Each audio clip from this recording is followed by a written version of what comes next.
Welcome students. पिछली class में जैसा कि आप यहाँ देख सकते हैं फाइलम कोर्डेटा का आउटलाइन क्लासिफिकेशन डिस्कस किया गया। हमने फाइलम कोर्डेटा को दो ग्रुप्स में डिवाइड किया। एक ग्रुप हमारे पास जैसा कि यहाँ देख सकते हैं आप प्रोटोकोर्डेटा या एक्रेनिएटा था, और दूसरा जो हमारे पास ग्रुप है वो यूकोर्डेटा और क्रेनिएटा। जो मेजर डिफरेंस था वो प्रेजेंस ऑफ क्रेनियम और वर्टिब्रल कॉलम। जो प्रोटोकॉर्डेट्स हैं उनमें क्रेनियम और वर्टिब्रल कॉलम एब्सेंट हैं, और जो क्रेनिएटा के मेंबर्स हैं इनमें एक क्रेनियम ब्रेन बॉक्स जो कि बोन का या कार्टिलेज का बना हुआ हो सकता है, और उसके साथ में एक वर्टिब्रल कॉलम भी प्रेजेंट था। Well, let's talk about the protochordates. Protochordata को हमने तीन सब फाइलम में इनिशियली डिवाइड किया, हेमिकॉर्डेटा, यूरोकॉर्डेटा और सिफेलोकॉर्डेटा। लेकिन जैसा कि मैंने आपको बताया कि जो हेमिकॉर्डेटा है ये एप्लीकेबल अब नहीं रहा एज ए सब फाइलम। हमने इसको यहाँ से रिमूव कर दिया है क्योंकि इसमें कोर्डेट जो फंडामेंटल कोर्डेट कैरेक्टर्स होने चाहिए वो प्रेजेंट नहीं है। So we have removed the hemichordata and it has been established as a separate phylum under non chordates. आज हम जो बात करेंगे बच्चों वो हेमिकॉर्डेटा के बारे में, यूरोकॉर्डेटा के बारे में और सिफेलोकॉर्डेटा के बारे में आगे की बात करेंगे हम। अब हम ये सारे phylum one by one study इनको करने वाले हैं। Let's talk about hemichordata. जैसा कि मैंने आपको पहले ही बताया, they are half chordates. Phylum यहाँ लिख देते हैं हम, that it is a phylum, कि हम भूले नहीं। फाइलम हेमिकॉर्डेटा, हेमी का मतलब होता है हाफ। All are marine. एक बार फिर से मैं आपको एक बार बता देता हूँ, आपको याद रहना चाहिए कि जो टीनोफोरा के बाद ये जो अभी हम जो फाइलम अभी पढ़ रहे हैं हेमिकॉर्डेटा, उसके बाद हेमिकॉर्डेटा के बाद जैसे ही हम कॉर्डेटा में एंटर करेंगे तो जो पहले दो सब फाइलम है यूरोकॉर्डेटा और सिफेलोकॉर्डेटा के जो मेंबर्स हैं they all are exclusively marine. Correct. तो हेमिकॉर्डेटा के जो मेंबर्स हैं सभी मराइन हैं। वर्म लाइक इनकी बॉडी होती है, वर्म लाइक। और अगर आप किसी को देखें तो वो इस तरह से ये दिखाई देते हैं, इस तरह का इनका शेप होता है। यहाँ एक माउथ रहेगा और उसके बाद ये इस तरह की इनकी बॉडी है। ये जो पॉइंट है ये जैसा कि मैंने आपको बता दिया, ये माउथ है, और माउथ के आगे का कोई अगर पार्ट होता है एनिमल्स में तो उसे हम प्रोबोसिस कहते हैं। हिंदी में प्रोबोसिस को शुंड कहते हैं। शुंड मतलब जो हाथी की सूंड है, उसी तरह से हिंदी में हम इसे प्रॉपरली शुंड लिखते हैं। वैसे हम सूंड बोल देते हैं, वो बिल्कुल करेक्ट नहीं है। साइंटिफिक ये हमारी जो लैंग्वेज है उसके अकॉर्डिंगली इसको शुंड हिंदी में बोलते हैं, और इंग्लिश में हम इसे प्रोबोसिस बोलते हैं। तो इवन आप प्रोबोसिस बॉडी के किस पार्ट को कहेंगे, तो जैसा कि मैंने आपको एक्सप्लेन किया कि टेल के पीछे अगर कोई पार्ट है बॉडी का तो उसे एनस के पीछे अगर कोई पार्ट है बॉडी का तो उसे टेल कहा जाता है। सिमिलरली माउथ के आगे अगर कोई पार्ट है लंबा एक्सटेंडेड पार्ट तो हम उसे प्रोबोसिस कहते हैं। तो यहाँ ये एक प्रोबोसिस है। उसके बाद ये जो पार्ट है इसे कॉलर कहते हैं, and then the remaining part जितना भी है उसे हम ट्रंक कहते हैं। तो we can write that the body is divided into three parts: proboscis, collar and trunk। पीछे देख लीजिए, यहाँ टेल हो गई, एनस हो गया, और इसका मतलब ये हो गया पीछे देख लीजिए, ये यहाँ पर एनस है और इस एनस के पीछे कोई पार्ट नहीं है। तो एक तो ये पॉइंट हो गया कि इनमें टेल एब्सेंट है।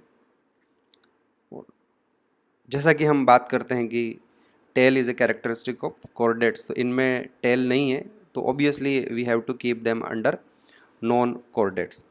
उसके बाद जैसा कि मैंने आपको पहले भी बताया है, पिछली क्लास में भी हमने डिस्कस किया है कि यहाँ ये इनकी एलिमेंट्री कैनाल है जो पीछे जाके इस तरह से खुल जाएगी, और यहाँ एक आपको स्ट्रक्चर बताया गया था जिसे हमने स्टोमोकॉर्ड या बक्कल डाइवर्टिकुलम बताया, या कहा जाता है इसे बक्कल डाइवर्टिकुलम, या हम इसे स्टोमोकॉर्ड कहते हैं। आपको ये ध्यान रखना है कि इसे पहले नोटोकॉर्ड समझ लिया गया था, लेकिन it is not a notochord. Fine, otherwise you will find the gills इनमें डेफिनेटली प्रेजेंट हैं। अब बात करते हैं अगर हम इनके नर्वस सिस्टम की, तो नर्वस सिस्टम में भी इनके पास एक इस तरह की नर्व रिंग है। तो presence of nerve ring again invertebrate type character हो गया। ब्रेन और डोर्सल ट्यूबुलर नर्व कॉर्ड इनमें नहीं है, तो नर्वस सिस्टम भी इनवर्टिब्रेट जैसा हो गया। Okay, let's talk about all the features one by one. सबसे पहले हम बात करते हैं डाइजेस्टिव सिस्टम की। तो कोई ख़ास बात इसमें है नहीं, डाइजेस्टिव सिस्टम इनका कंप्लीट है। और ये जो माउथ है इसके आसपास यहाँ सीलिया होते हैं, तो सीलिया की हेल्प से ये फीडिंग करता है। तो आप याद रख सकते हैं कि such animals are called ciliary feeder, जो सीलिया की हेल्प से फीडिंग करते हैं। तो it is one of the example, ciliary feeder है। डाइजेस्टिव सिस्टम के बाद हम बात करते हैं इनके ब्लड वस्कुलर सिस्टम की। तो ब्लड वस्कुलर सिस्टम इनमें भी ओपन टाइप का है, जो कि ध्यान रखें नॉन कोऑर्डिनेट कैरेक्टर हो गया ये भी एक। तो बेसिकली सारे कैरेक्टर्स जो हैं वो नॉन कोऑर्डिनेट टाइप ही हैं, सिर्फ एक ही कैरेक्टर जो है वो कोऑर्डिनेट जैसा दिखाई दे रहा है, फेरिंजियल गिल स्लिट। तो open type of blood vascular system है, और इवन हार्ट की जो लोकेशन है वो भी डोर्सल साइड में है। और जैसा कि मैंने आपको बताया पहले कि कोर्डेटा में हार्ट की जो लोकेशन है वो वेंट्रल साइड में होनी चाहिए। तो अगेन ये देख लिया आपने कि ये इनवर्टिब्रेट लाइक कैरेक्टर हो गया। Then come to the respiratory system. तो आपने तो देख लिया अभी respiratory system, they are respiring with the help of gills, उनमें गिल स्लिट प्रेजेंट है। हाँ, इनके ब्लड में एक रेस्पिरेटरी पिगमेंट होता है, जिसमें ये थोड़ा सा यूनिक कैरेक्टर हो गया, that they have a respiratory pigment containing vanadium. अब वेनेडियम क्या है बच्चों? ये आपकी पीरियोडिक टेबल में एक एलिमेंट आएगा। नॉर्मली हम बात करते हैं कि रेस्पिरेटरी पिगमेंट जो हीमोग्लोबिन, हीमोसाइनिन या जो क्लोरोक्लोरिन होते हैं, इनमें या तो आयरन होता है या कॉपर होता है। यहाँ ये वेनेडियम है। पीरियोडिक टेबल आप जब पढ़ेंगे या पढ़ते होंगे तो उसमें ये डेफिनेटली कहीं आएगा। Scandium, titanium, vanadium, chromium, manganese, वहाँ ये आपको मिलेगा। स्कैंडियम टाइटेनियम के बाद में वेनेडियम वहाँ आता है। तो जो रेस्पिरेटरी सिस्टम है, बस आपको इसमें इतना ही याद रखना है कि with the help of gills. और then come to the excretory system. हाँ, यहाँ से क्वेश्चन एक्सक्रीटरी सिस्टम से पूछा जा सकता है। तो इनके पास एक सिंगल ग्लोमेरुलस होता है, सिंगल ग्लोमेरुलस होता है जिसे हम, और वो प्रोबोसिस में होता है, तो इसलिए हम उसे प्रोबोसिस ग्लैंड भी कहते हैं। तो ये क्वेश्चन तो आने लायक है बच्चों कि एक्सक्रीशन किससे हो रहा है, तो excretion is taking place with the help of proboscis gland. That is an important question, तो इसलिए मैं इसको यहाँ हाईलाइट कर देता हूँ। वो एक सिंगल ग्लोमेरुलस लाइक स्ट्रक्चर होता है, लोकेशन उसकी प्रोबोसिस में है आगे, and that is why we call it proboscis. Excretory system के बाद हम बात कर लेते हैं, सीधे आ जाते हैं इनके नर्वस सिस्टम पे। तो अभी मैंने आपको ऊपर बता दिया है कि नर्वस सिस्टम में एक नर्व रिंग होती है, और इस तरह से नर्वस सिस्टम भी इनवर्टिब्रेट टाइप का ही है इनमें। देन कम टू द, ज़्यादा हमें इसकी बहुत डिटेल में जाना नहीं है, तो जो मेन पॉइंट हमको डिस्कस करने हैं उन्हीं पॉइंट को हम डिस्कस करने वाले हैं। Come to the reproductive system. तो बच्चों ये सेक्सुअल रिप्रोडक्शन करते हैं, यूनिसेक्सुअल होते हैं, सेक्सेस सेपरेट है इनमें, यूनिसेक्सुअल है। फर्टिलाइजेशन बाहर ही होगा, पानी में फर्टिलाइजेशन, यानी कि इनमें एक्सटर्नल फर्टिलाइजेशन हो जाएगा। और डेवलपमेंट दोनों ही तरह का पॉसिबल है, यानी कि डायरेक्ट भी हो सकता है, कुछ मेंबर्स ऐसे हैं जिनमें डायरेक्ट है, या इनडायरेक्ट भी हो सकता है। और अगर इनडायरेक्ट है तो फिर लार्वा ज़रूर होगा, और जो लार्वा है ये अगेन इम्पोर्टेंट क्वेश्चन बनता है। इनके लार्वा का नाम है टॉर्नेरिया लार्वा। तो अगेन हम इसको हाईलाइट कर लेते हैं यहाँ, there larva is known as tornaria larva. अब ये इम्पोर्टेंट क्यों है वो बता देता हूँ मैं। तो हम ये लाइन यहाँ लिख लेते हैं कि जो टॉर्नेरिया लार्वा है वो स्टारफिश के बाइपिनेरिया लार्वा के सिमिलर है। तो ये पॉइंट हमें मेंशन करना चाहिए, tornaria larva is similar to bipinnaria larva of echinoderms. Bipinnaria larva of echinoderms, particularly starfish का लार्वा जो था वो बाइपिनेरिया लार्वा होता है।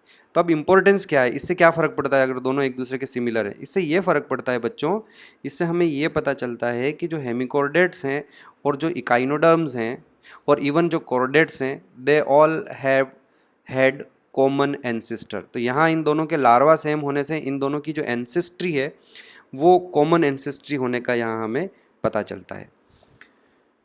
So these are the major characteristic feature. वैसे हम यहाँ बता दें आपको एक और इम्पोर्टेंट पॉइंट कि you can say that the hemichordates are,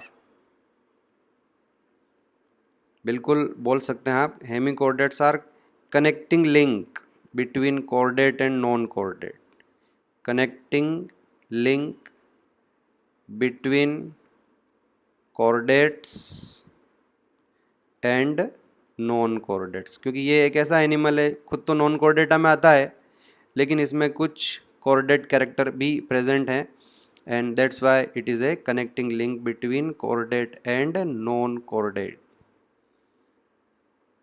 हेमिकोर्डेट्स are connecting link between chordates and non chordates. That's it. ज़्यादा अब और हमें कुछ इसकी डिटेल में नहीं जाना है, इनफ ये आपसे पूछा जाएगा। एक पॉइंट और भले ही हम यहाँ डिस्कस कर सकते हैं, कहाँ गया एनिमल, ये दिखाई दे रहा है हमें।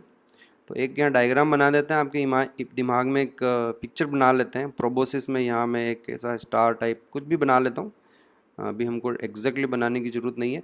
बताओ प्रोबोसिस में क्या बनाया? तो प्रोबोसिस में मैंने ये इसकी प्रोबोसिस ग्लैंड बनाई। For what purpose? For excretion. ठीक बच्चों, सिलोम इनमें एंटीरोसिलोम होगी, ये ड्यूटेरोस्टोमिया में आते हैं, सेपरेट फाइलम में लिख लेते हैं हम। ये पॉइंट हमने पहले डिस्कस नहीं किया, करना चाहिए हमें, तो कर लेते हैं। ओके, बोलिए, इन स्टार्टिंग करते हैं हम। ऊपर लिख लेता हूँ मैं, यहाँ चलते हैं, स्टार्ट करते हैं हम। सबसे पहले इनमें जर्म लेयर्स कितनी है बच्चों? तो दे वुड बी ट्रिप्लोब्लास्टिक। फिर इनमें ऑर्गन सिस्टम लेवल का बॉडी ऑर्गेनाइजेशन हो जाएगा, बाइलेटरल इनकी सिमेट्री हो जाएगी, बाइलेटरल सिमेट्री हो जाएगी, करेक्ट। ये आते हैं ड्यूटेरोस्टोमिया में, ड्यूटेरोस्टोमिया। सिलोम कौन सी वाली है? सिलोम इनमें एंटीरोसिलोम है। सेगमेंटेशन एब्सेंट होगा, सेगमेंटेशन एब्सेंट होगा। 3 ही फाइला में सेगमेंटेशन प्रेजेंट होता है, एनिलिडा, आर्थ्रोपोडा और कॉर्डेटा। इनमें सेगमेंटेशन एब्सेंट है। और जो बॉडी प्लान होगा वो tube with in tube body plan हो जाएगा, बॉडी प्लान। एक पॉइंट, जो सिलोम है वो 3 पार्ट में डिवाइडेड होगी। सिलोम का एक पार्ट प्रोबोसिस में होगा, सिलोम का दूसरा पार्ट कॉलर में होगा और सिलोम का तीसरा पार्ट ट्रंक में होगा। तो कहीं बीच में जगह हो तो हम लिख लेते हैं, यहाँ लिख सकते हैं, हम अलग से लिख लेते हैं इसको। Coelom divided into 3 parts. जो प्रोबोसिस में होगा उसे प्रोटोसील कहेंगे, जो कॉलर वाले पार्ट में होगा उसे हम मीजोसील कहेंगे, और जो पीछे ट्रंक में इसका पार्ट होगा उसे हम मेटासील कहेंगे। Fine, come to the example. 2 example लेने हैं सिर्फ आपको। एक बेलेनोग्लोसस, जिसे हम, जो ऊपर मैंने डायग्राम बनाया है, इसे हम टंग वर्म या फिर इसे एकॉर्न वर्म भी कहते हैं, करेक्ट। और एक और एग्जाम्पल बिल्कुल इसका मिलता जुलता नाम हो जाएगा, सेकोग्लोसस। दिस इज अनदर सेकोग्लोसस, ठीक है। तो 2 एग्जाम्पल आपको ये याद रखने हैं, बेलेनोग्लोसस एंड सेकोग्लोसस। आई होप आपको ये याद हो जाएंगे। ध्यान रखें, ब्लड वेस्कुलर सिस्टम इनमें ओपन टाइप का है, हार्ट डोर्सल साइड में है, नर्वस सिस्टम भी नॉन कोर्डेट जैसा है, नर्व रिंग से बना हुआ है, और ये सभी मराइन होते हैं। चलिए आगे शुरुआत करते हैं, हम नेक्स्ट फाइलम के साथ स्टार्ट करते हैं। नेक्स्ट फाइलम यानी कॉर्डेटा।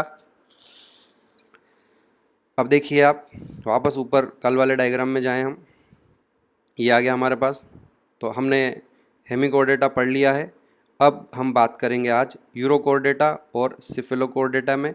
एक बार quick revision, because now we are entering into the phylum Chordata. तो इनके पास नोटोकॉर्ड होनी चाहिए, फेरिंजल गिल स्लिट्स होने चाहिए एट एनी डेवलपमेंटल स्टेज। इसके अलावा they should have dorsal tubular nerve cord and a post anal tail. ये तो हो गए कॉर्डेटा के कैरेक्टर। कॉर्डेटा में अब हम बात करेंगे प्रोटोकॉर्डेट्स के बारे में। तो प्रोटोकॉर्डेटा में ये दोनों चीज़ें आज हम पढ़ने वाले हैं, यूरोकॉर्डेटा और सिफेलोकॉर्डेटा। दोनों किस में आ रहे हैं? प्रोटोकॉर्डेटा या एक्रेनिएटा में। क्या कैरेक्टर हैं? ये सबसे फर्स्ट कॉर्डेट हो जाएंगे, प्रिमिटिव कॉर्डेट होंगे। इनमें क्रेनियम और वर्टिब्रल कॉलम एब्सेंट होगा। ये क्या लिखा मैंने? ये लिख दिया वर्टिब्रल, इसकी ज़रूरत नहीं है। Okay, so let's begin with urochordata. तो बच्चों, जो सब फाइलम यूरोकॉर्डेटा है, इसे हम एक और नाम से जानते हैं। इस फाइलम को हम ट्यूनिकेटा भी कहते हैं। There is another name for this phylum, that is Tunicata. अब ये नाम क्यों पड़ा, हम अभी इसके बारे में बात करते हैं। पहले मैंने आपको बताया कि यूरो का मतलब होता है टेल, और यूरोकॉर्डेटा का अब मतलब ये हो गया कि they have their tail, they have their notochord in the tail region, Urochordata. इसीलिए ये नाम पड़ा। यूरो का मतलब टेल हो गया, है ना, और कॉर्डेटा वर्ड जो है वो नोटोकॉर्ड के लिए है यहाँ पे। तो इनकी जो नोटोकॉर्ड है is in tail region, correct बच्चों। अदरवाइज अब हम अगर इनके सारे फीचर्स की बात करें तो ऑल आर मराइन, और जो मोस्ट इम्पोर्टेंट पॉइंट मैंने आपको समझाया कि they have a free swimming larva, they have a free swimming larva, और एडल्ट जो है वो इनका फिक्स ज़मीन पर अटैच्ड रहता है। तो ये आप ध्यान रखें, adults are fixed to rocks, है ना, जो रॉक या सैंड वगैरह जो भी सी में ओशियन में मिलेगी वहाँ ये फिक्स्ड रहते हैं एडल्ट। इनका लार्वा जो होता है, मैं पहले एक बार इसका डायग्राम बना चुका हूँ, ये देखिए इस तरह से, और पीछे की तरफ उनकी ये टेल होती। लार्वा का नाम क्या है? इनमें जो लार्वा का नाम है वो टेडपोल लार्वा रहता है। एम्फीबिया में मेंढक फ्रॉग का जो लार्वा होगा वो भी इसी तरह से लार्वा, यहाँ पे इनका माउथ हो जाएगा और अंदर की तरफ इनकी ये इस तरह से एलिमेंट्री कैनाल यहीं आके ख़त्म हो जाएगी। तो इस जगह पर इनकी एनस हो जाएगी, यहाँ इनके पास माउथ हो जाएगा, फेरिंग्स में इनके पास फेरिंजियल गिल स्लिट्स इस तरह की प्रेजेंट रहेगी, और जो नोटोकॉर्ड होती है इनकी वो आप देख लीजिए कि जो नोटोकॉर्ड है वो यहाँ टेल रीजन में प्रेजेंट होती है। यहाँ इनकी नोटोकॉर्ड प्रेजेंट है, तो ये इनकी नोटोकॉर्ड हो गई। और जो न्यूरल ट्यूब है, जो नर्व कॉर्ड है, डोर्सल ट्यूबुलर नर्व कॉर्ड, उसका कुछ पार्ट तो यहाँ होगा और बाकी का जो पार्ट होगा वो भी इसका भी यहीं रहेगा। और बाकी ये फ्री स्विमिंग लार्वा इस तरह से आपको इसमें तीनों कैरेक्टर जो हैं वो दिखाई दे गए। ये डोर्सल ट्यूब्यूलर नर्व कॉर्ड भी इनमें प्रेजेंट है, नोटोकॉर्ड भी प्रेजेंट है। ये यहाँ लिख देते हैं हम कि they also have got gill slits, और इवन इनके पास ये एक पूरी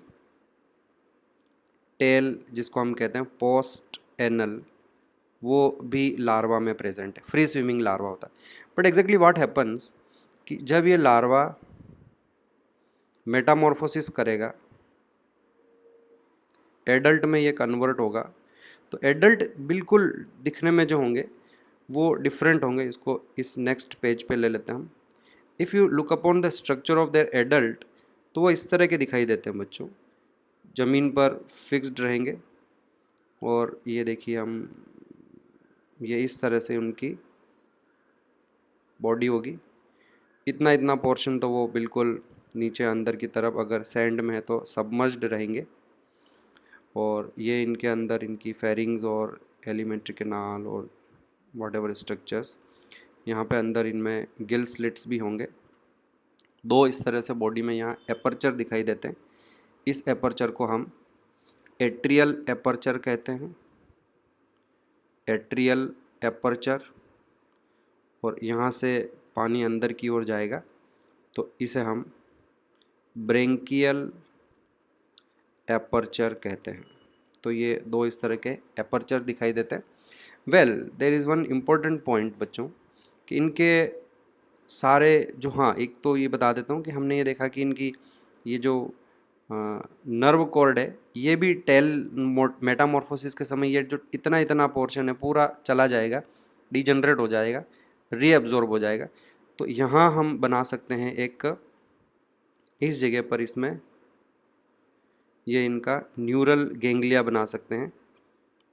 तो ये न्यूरल गेंगलिया यानी कि जो नर्व कॉर्ड है, डोर्सल ट्यूबुलर नर्व कॉर्ड, वो भी डिजनरेट हो जाती है, उसका भी एक थोड़ा सा पार्ट एडल्ट में बचा रहता है, और उस पार्ट को हम न्यूरल गेंगलिया कहते हैं।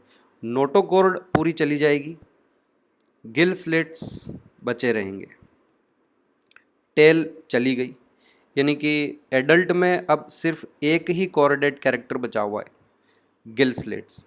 ठीक है, अपार्ट फ्रॉम दिस बच्चों, एक जो है और एडल्ट में नई चीज़ हमें दिखाई देती है, ये वाला जो पोर्शन है बच्चों इसका, ये देखिए आप, ये जो मैं बना रहा हूँ वापस ब्लैक कलर से मैं यहाँ इसको बता रहा हूँ, है ना।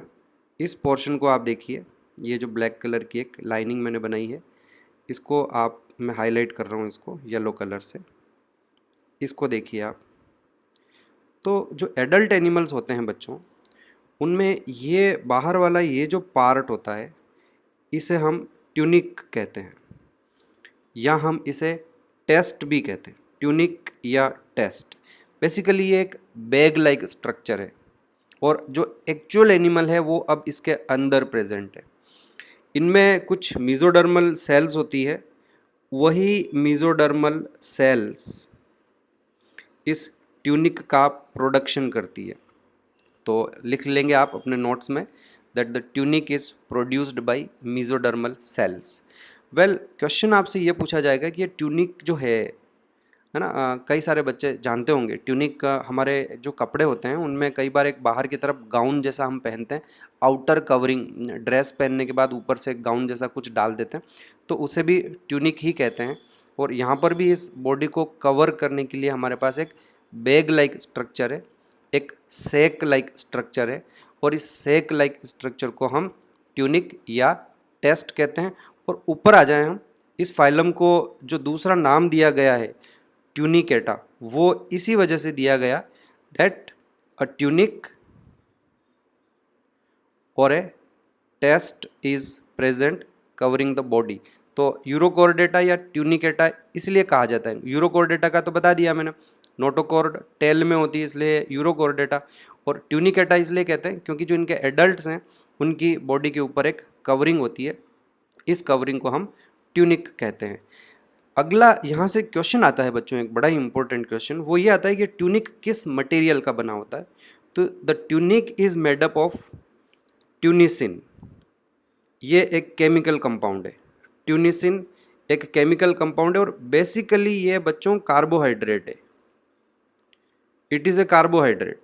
ट्यूनिसिन is a carbohydrate, very important point.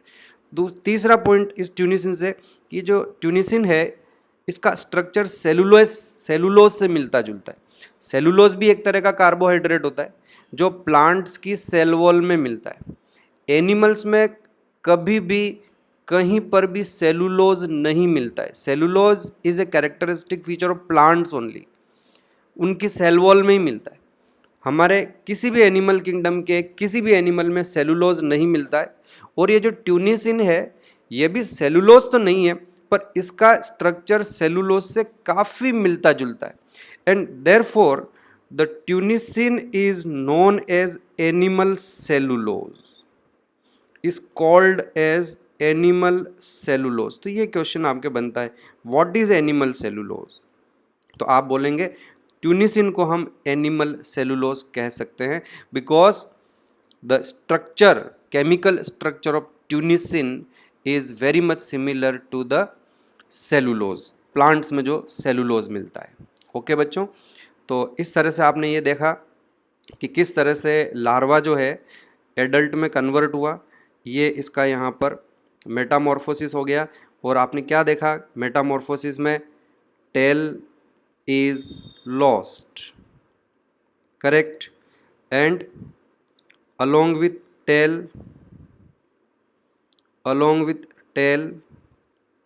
notochord and part of nerve cord is also lost। तो मैंने पिछली क्लास में भी आपको बताया, लार्वा लुक लाइक कॉर्डेट्स और adult look like non chordates. ऐसे मेटामॉर्फोसिस को क्या कहेंगे बच्चों, तो इस तरह का जो मेटामॉर्फोसिस होता है उसे हम रिट्रोग्रेसिव मेटामॉर्फोसिस कहते हैं, रिट्रोग्रेसिव मेटामॉर्फोसिस कहते हैं।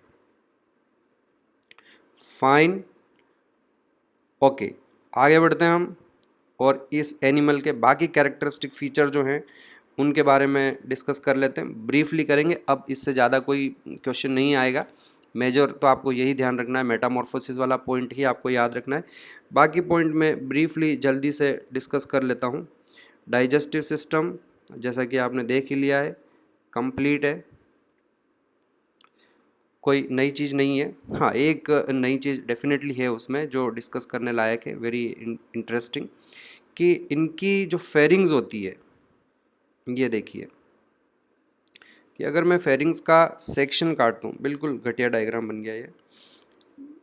अगर हम इनकी फेरिंग्स देखें और फेरिंग्स का ये जो नीचे वाला पोर्शन है इसकी हम बात करते हैं, ये वाले पार्ट की बात कर रहा हूँ मैं, है ना। फेरिंग्स मैंने यहाँ से एनिमल का सेक्शन काटा है, फिर से बता देता हूँ, यहाँ से काटा, ये इस तरह से हमने सेक्शन काटा है और हमारा व्यू जो होगा वो इधर से होगा, करेक्ट। तो अगर हम इनकी फेरिंग्स को देखते हैं तो इनकी फेरिंग्स का ये जो नीचे वाला पोर्शन है, यहाँ पे कुछ सेल्स होती है इस तरह की, सीलिएटेड सेल्स हैं, यहाँ पर जो सेल्स हैं, और अभी मैं बना देता हूँ बच्चों, इनके ऊपर कुछ सीलिया भी बना देता हूँ, ये देखिए इनके ऊपर सीलिया भी होते हैं। ये जो फेरिंग्स का ये वाला जो पार्ट है, नीचे वाला पार्ट, इस पार्ट को हम एंडोस्टाइल कहते हैं बच्चों। नीचे वाला जो पार्ट है एंडोस्टाइल कहते हैं। अब इसकी इम्पोर्टेंस क्या है वो समझ लीजिए आप। यहाँ पे जो सेल्स हैं, ये जो अभी हमने बनाई, ये जो सेल्स बनाई है मैंने, ये सेल्स समुद्र के पानी में से, पानी तो आएगा ही इनका फेरिंग्स में, रेस्पिरेशन के लिए they continuously take water inside the pharynx, और फिर गिल से वो पानी वापस बाहर निकल जाता है, जो मैंने आपको काफ़ी पहले बता चुका हूँ। तो जब वो समुद्र का पानी इनकी फेरिंग्स में आएगा, और इस एंडोस्टाइल में भी डेफिनेटली वो पानी आएगा, तो ये क्या करते हैं कि ये जो सेल्स हैं समुद्र के पानी से आयोडीन ट्रैप करती है, और उस आयोडीन से ये थायरोक्सिन हॉर्मोन्स बनाती है।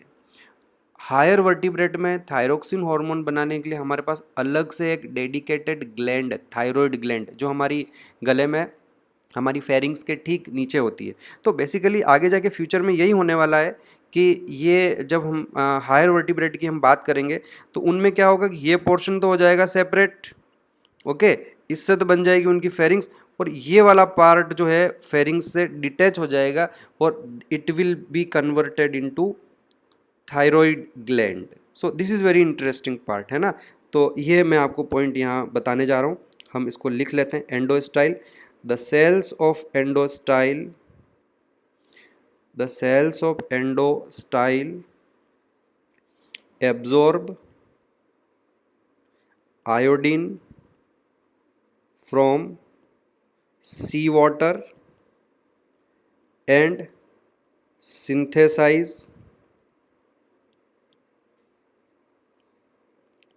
synthesize थायरोक्सिन हार्मोन, ठीक है। और ध्यान रखेंगे, एक पॉइंट यहाँ डाल देता हूँ मैं और, the endostyle gate separate from pharynx and develop into thyroid gland in higher vertebrate, जो आगे आएंगे हमारे पास, जिनमें जिनमें एंडोस्टाइल नहीं होगी, उनमें इस एंडोस्टाइल की जगह पर थायरॉइड ग्लैंड होगी। तो एक क्वेश्चन जो एग्जाम में आता है वो यही रहेगा कि endostyle is considered as homologous to thyroid gland. इस बार होमोलोगस बोला है क्योंकि ओरिजिन सेम है, थायरॉइड का और एंडोस्टाइल का ओरिजिन सेम है। Homologous to thyroid gland of vertebrates, fine.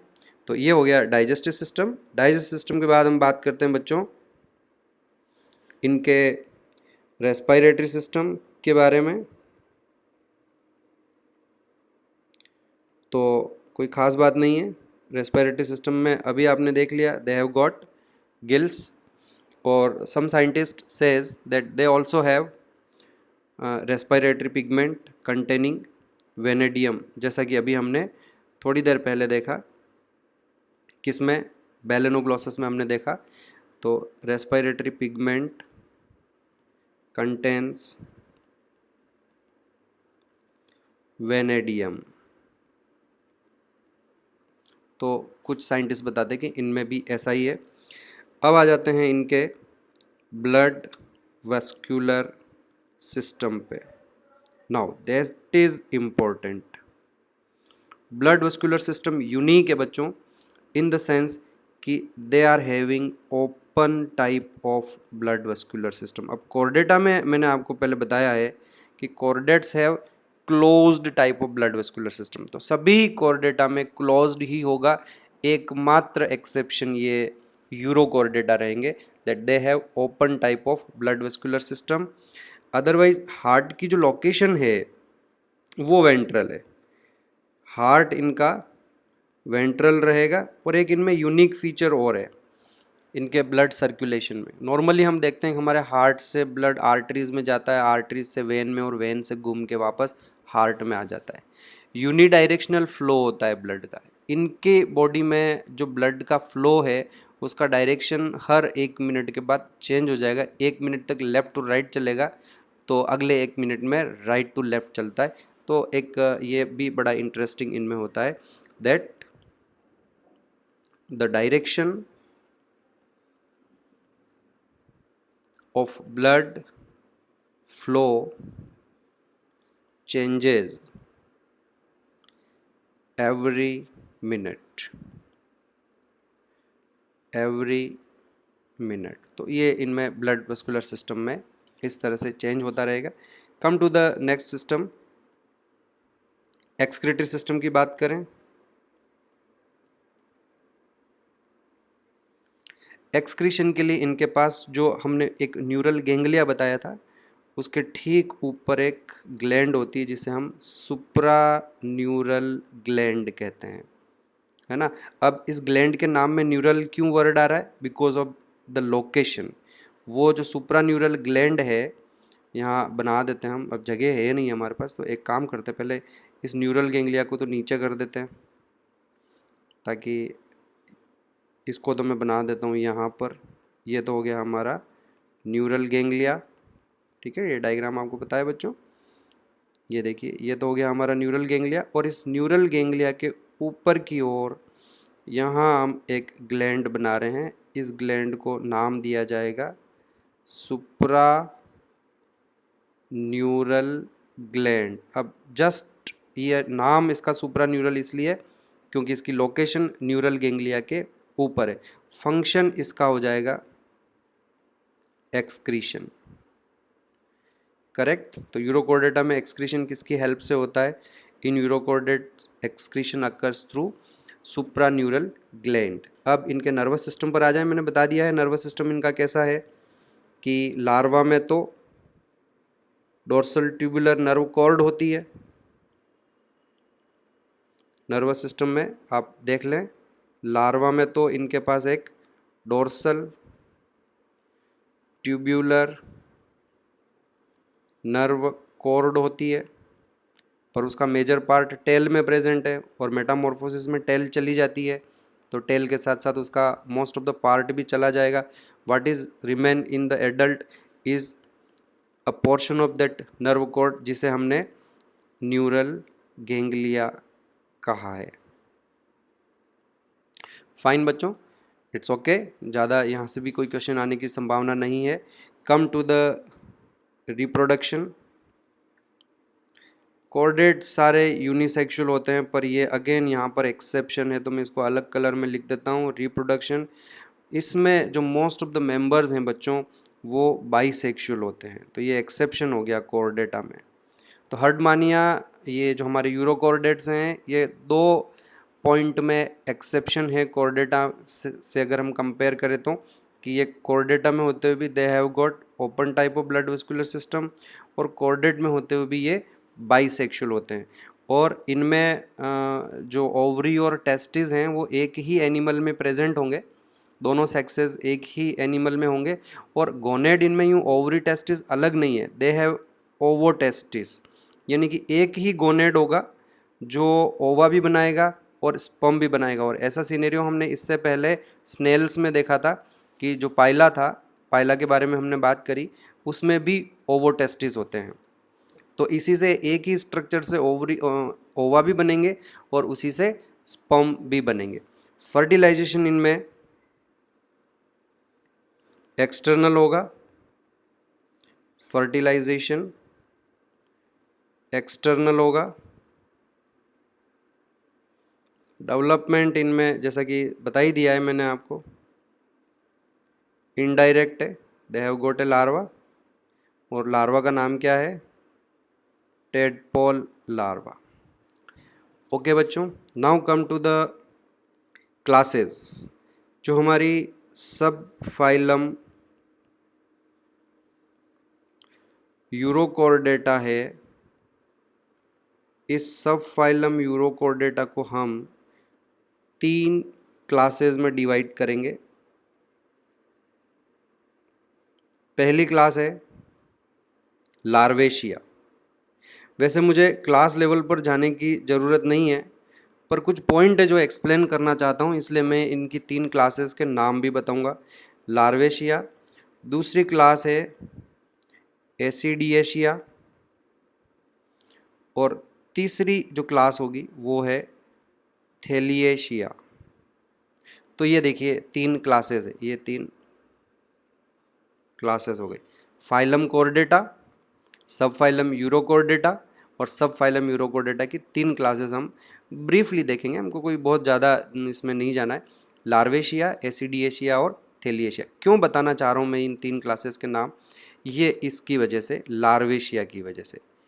देखो बच्चों, इसके जो मेंबर्स होते हैं इनमें भी इस तरह से एक टेडपोल लार्वा प्रेजेंट होगा, पर ये जो लार्वा है ना बेटा, इसमें मेटामॉर्फोसिस होगा ही नहीं, it will never undergo Metamorphosis, और लार्वल स्टेज में ही ऐसा ही इसका शेप बना रहेगा, साइज़ बड़ी हो जाएगी इसकी। ओके, और फिर एक टाइम आएगा जब इसमें गोनेड्स डेवलप हो जाएंगे। अब लार्वा में नॉर्मली रिप्रोडक्टिव सिस्टम कभी डेवलप नहीं होता है, रिप्रोडक्टिव सिस्टम का डेवलपमेंट एडल्ट में होता है, लार्वल स्टेजेस में रिप्रोडक्टिव सिस्टम का डेवलपमेंट नहीं होता है यूजुअली। पर अब इसमें क्या है कि लार्वा एडल्ट में कन्वर्ट होगा ही नहीं, और जब टाइम निकलेगा तो आफ्टर सम टाइम इसमें गोनेड्स डेवलप हो जाएंगे, और फिर यही लार्वा रिप्रोडक्शन करने लगेगा और इसके बच्चे पैदा हो जाएंगे, यानी फिर से लार्वा हो जाएंगे, और अगले जो लार्वा, अगली जो जनरेशन होगी उनमें भी हमेशा ऐसे ही रहेगा। तो generation after generation they remain in their larval stage only and never undergo Metamorphosis. तो ये जो प्रोसेस होता है ना बच्चों, the sexual reproduction by larval stages, इसके लिए हम एक टर्म यूज़ करते हैं और वो बड़ी इम्पोर्टेंट टर्म है, इसे हम कहते हैं नियोटेनी और पीडोजेनेसिस। नियोटेनी और पीडोजेनेसिस, व्हाट इज इट? तो इसके लिए हम डिफाइन करेंगे, लार्वा डू नॉट अंडरगो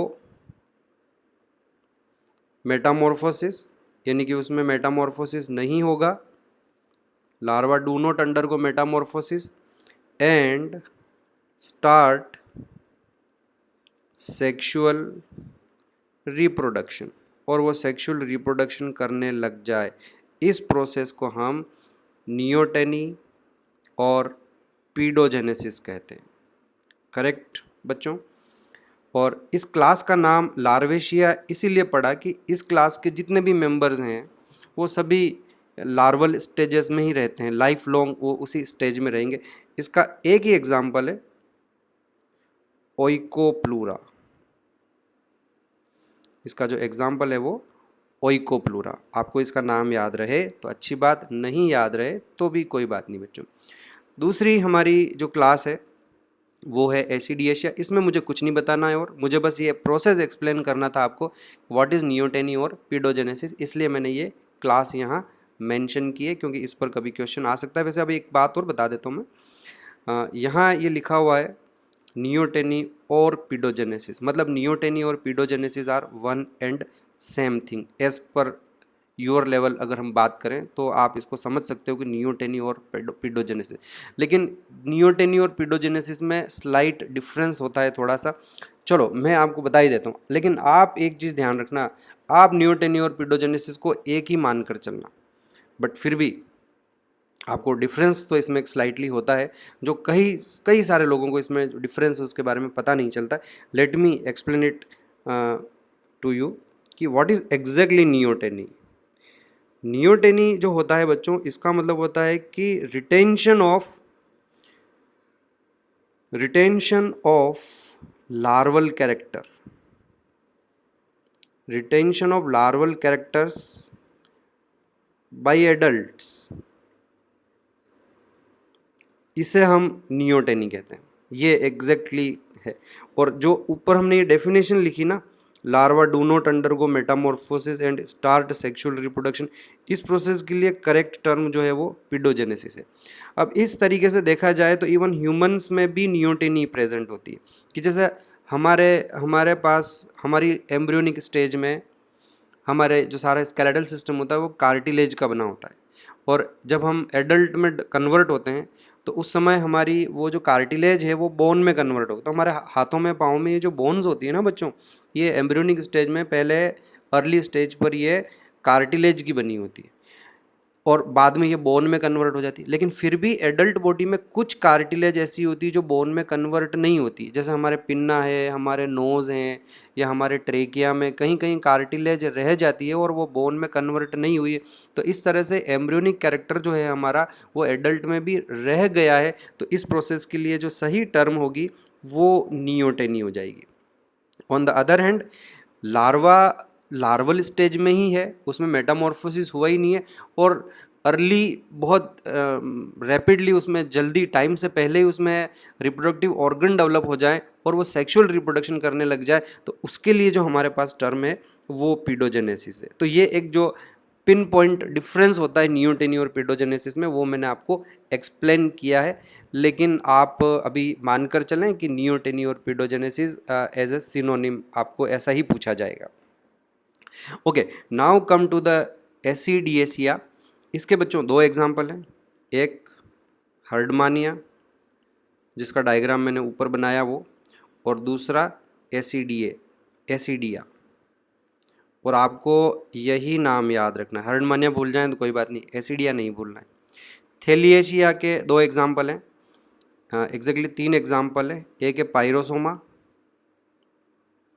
एक डोलियोलम और एक salpa.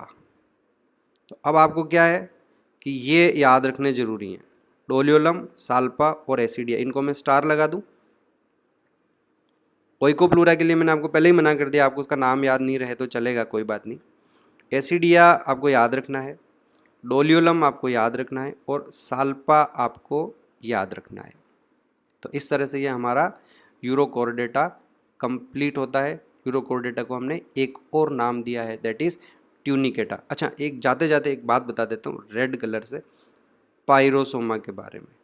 It also exhibit bioluminescence, it also exhibit bioluminescence.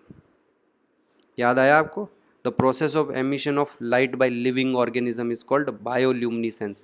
तो इनमें भी इसी तरह से बायोल्यूमिनेसेंस प्रेजेंट होती है, और समुद्र में जो एनिमल्स होते हैं उनमें से स्ट्रॉन्गेस्ट बायोल्यूमिनेसेंस इन्हीं की है।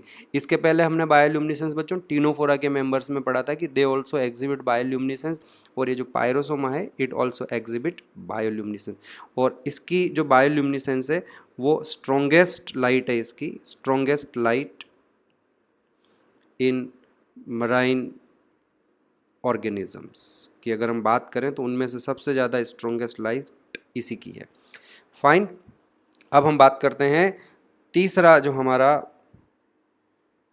तीसरा नहीं दूसरा, कम बैक टू दैट, यहाँ आ जाते हैं हम और इसे और पढ़ लेते हैं, सिफिलोकॉर्डेटा।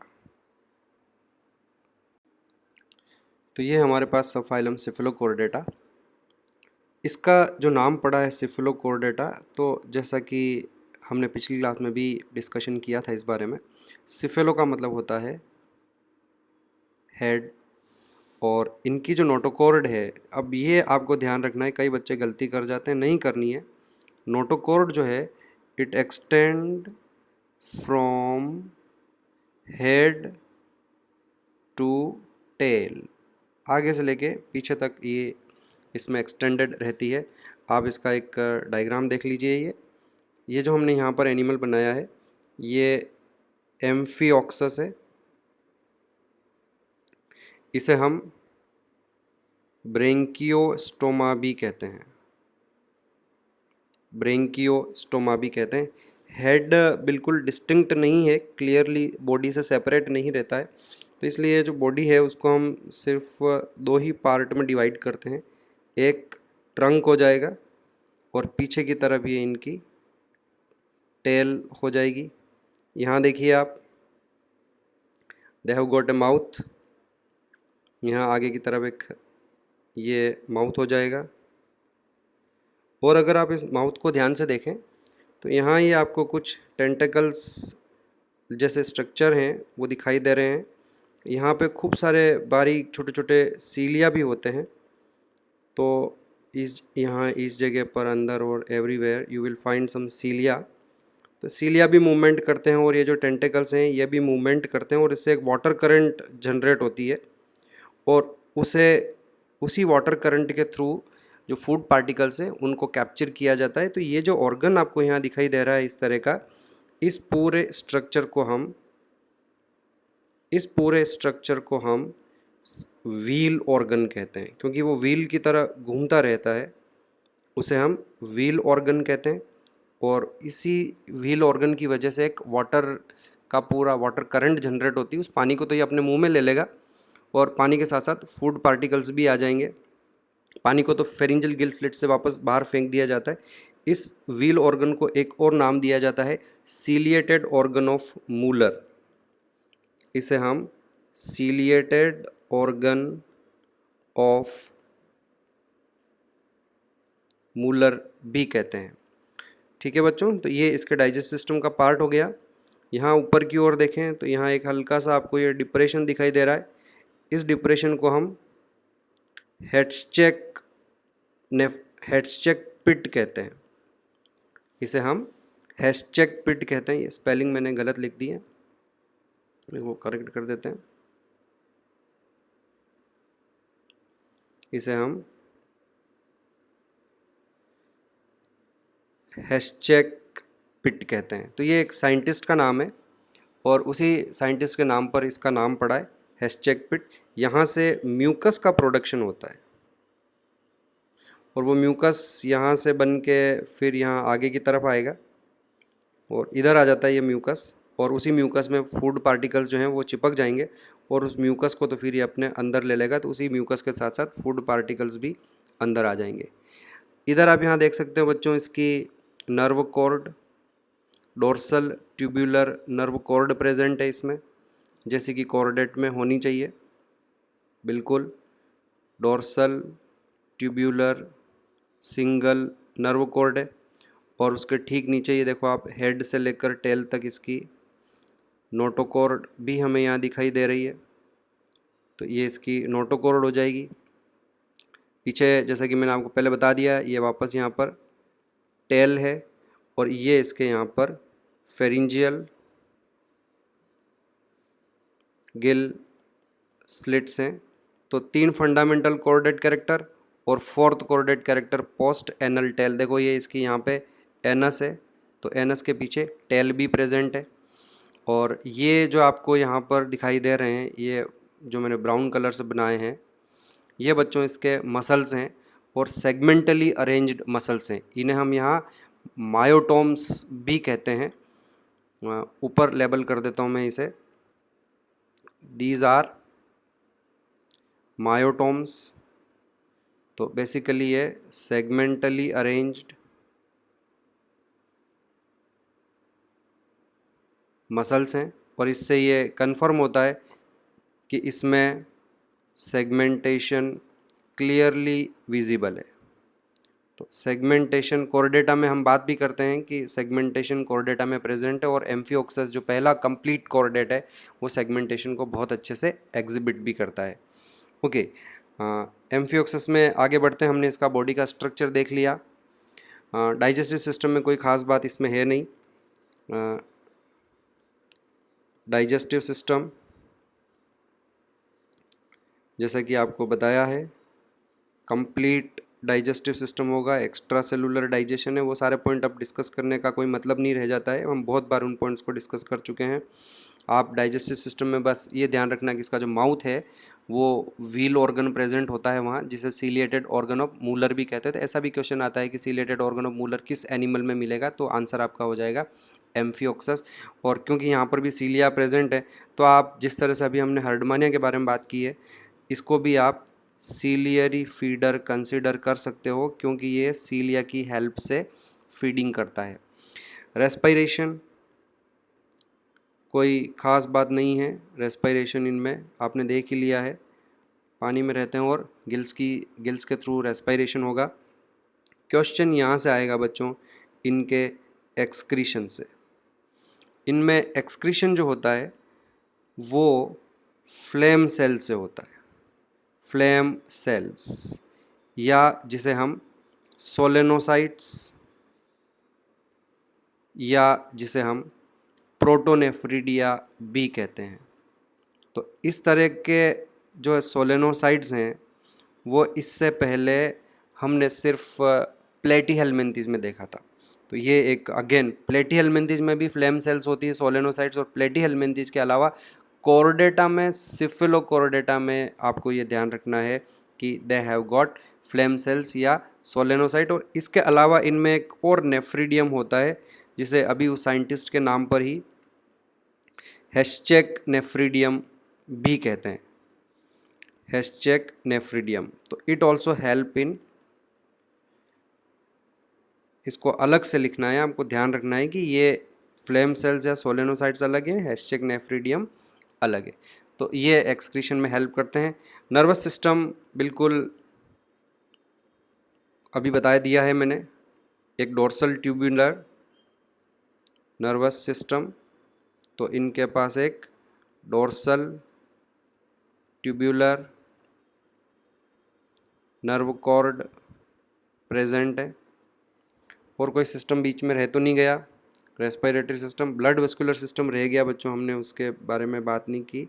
ब्लड यहाँ लिख लेते हैं, कोई बात नहीं। ब्लड वेस्कुलर सिस्टम इनमें अब यहाँ से कोर्डेटा में जैसा होता है closed type blood vascular system शुरू हो जाएगा, क्योंकि यूरोकोर्डेटा में अभी हमने पढ़ा है कि उसमें open type of blood vascular system है, और इनमें क्लोज्ड हो जाएगा। किसी तरह का रेस्पिरेटरी पिगमेंट नहीं पाया जाता है, रेस्पिरेटरी पिगमेंट अभी हीमोग्लोबिन नहीं आया है, तो रेस्पिरेटरी पिगमेंट इनमें एब्सेंट हो जाएगा। ठीक है, नर्वस सिस्टम हो गया। Directly come to the reproduction. तो ये सभी यूनिसेक्सुअल होते हैं। फर्टिलाइजेशन पानी में ही होगा बाहर, फर्टिलाइजेशन एक्सटर्नल हो जाएगा।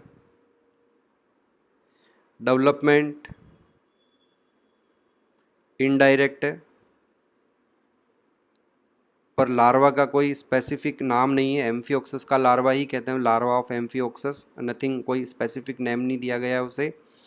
So that's it. एक ही एग्जांपल आपको इसमें लेना है, एंड दैट इज एम्फियोक्सस, जिसे एक नाम और दिया है ब्रेंकियोस्टोमा, और इसे कॉमनली हम, इसका एक कॉमन नेम भी है बच्चों, लेंसलेट के नाम से भी जानते हैं हम इसको। तो लेंसलेट उसका साइंटिफिक नेम नहीं है, लेंसलेट उसका कॉमन नेम है। तो इस एम्फियोक्सस को हम, या सिफिलोकोर्डेटा के जो मेंबर्स हैं, इन्हें हम ध्यान रखें, ये लास्ट में फाइनली मैं लिख रहा हूँ, एक पॉइंट और हम लिख लेते हैं। We consider them as first complete chordate. Complete इसलिए क्योंकि जो नोटोकॉर्ड है वो लार्वल स्टेज में भी है और एडल्ट स्टेज में भी। यूरोकॉर्डेटा को भी हम कॉर्डेट मानकर ही चलते हैं, कोई ऐसी बात नहीं है। क्योंकि एटलीस्ट उनके लार्वल स्टेज में सारे कोर्डेट कैरेक्टर हैं, पर उनकी एडल्ट में सारे कोर्डेट कैरेक्टर नहीं है। तो आपको फर्स्ट कंप्लीट कोर्डेट पूछा जाए तो फर्स्ट कंप्लीट कोर्डेट सिफिलोकोर्डेटा को कहेंगे हम।